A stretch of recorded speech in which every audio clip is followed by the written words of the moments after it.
Hi, my name's David Rodwin, and this is The Life.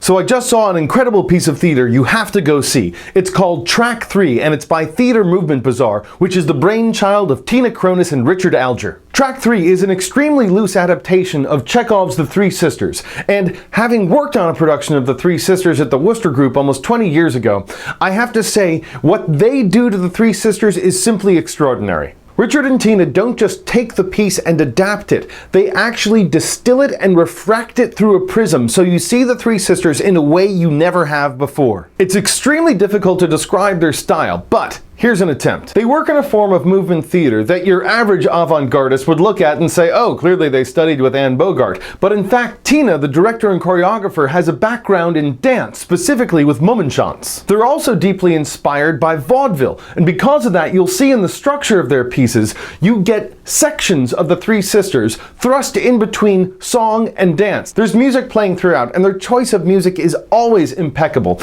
And more than that, even when they aren't technically dancing, things are set and choreographed down to the slightest eye movement, and sometimes an entire cast will be looking one way and then another way, or sometimes at one character and then back at another. Part of the wonderful thing about that is they inspire such extraordinary craft and precision in their ensemble that simply being in the presence of it is aesthetically enjoyable. But more than that, with the song and with the dance and with the movement, they found a way to get at the essence of what Chekhov is really about, and more importantly, they find the humor, the sick, tragicomic, depressing, and joyously human humor. It's that background that allows Tina to take an extremely simple set, composed primarily of tables and chairs, a few books, and some teacups, and turn the entire set alive. There's nothing mechanized, and there's nothing fancy or expensive going on, but the way she integrates the performers with the actual set pieces makes the entire stage come alive. More than that, it is always surprising. Just when you think things have become static for a moment, the entire stage starts to move in ways that are... you just have to see it. And people who have seen it love it. If you know Anne Bogart and the viewpoints, you can look at their work and say, oh, clearly she uses gesture and repetition and architecture and kinesthetic response, but in fact, Tina did not study with Anne. She did study with Grotowski years ago, but her style is her own. It is deeply organic and it is extraordinary. My favorite thing about all of their work is that it makes use of the live space. What they do cannot be captured on film or TV. It is a live experience that you must be there for. You feel like you are getting so intimate with these performers.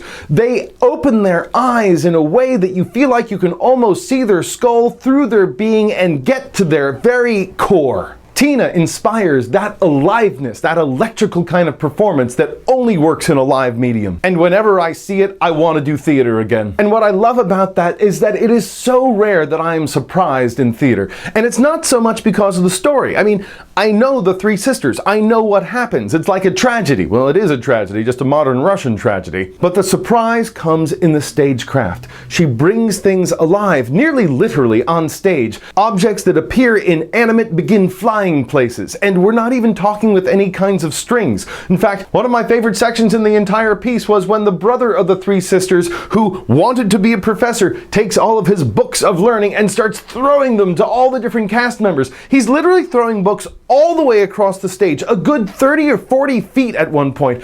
I have no idea how they rehearsed this or practiced it, but he was able to throw the books at moving targets and human beings catching them like their third baseman, like Craig Nettles making an incredible out. And it's in these strange and unlikely physicalizations of the interior lives of these characters that something new is revealed.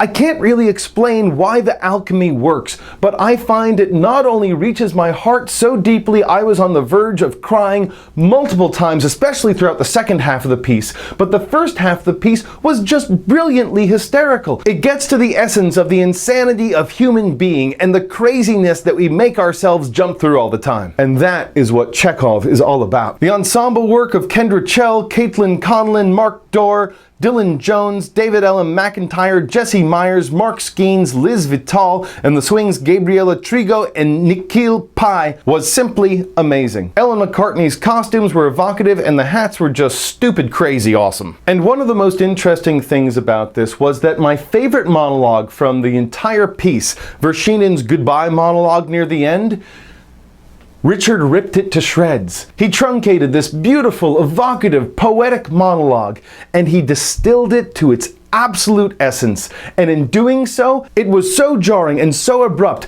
that it made me look at that scene again, the scene that I thought I knew. It brought new life to it in a way that I never expected it could. It took me out of the old patterns that I thought I knew about Chekhov, and it forced me to re-examine it. And that is an extraordinary achievement. There are only 3 shows left at South Coast Rep before it closes. So make sure you get your butt down there and see this show, because you won't see it anywhere else. It cannot be captured on film, and this ensemble and this adaptation and the direction are all simply extraordinary. My name's David Rodwin, and this is The Life.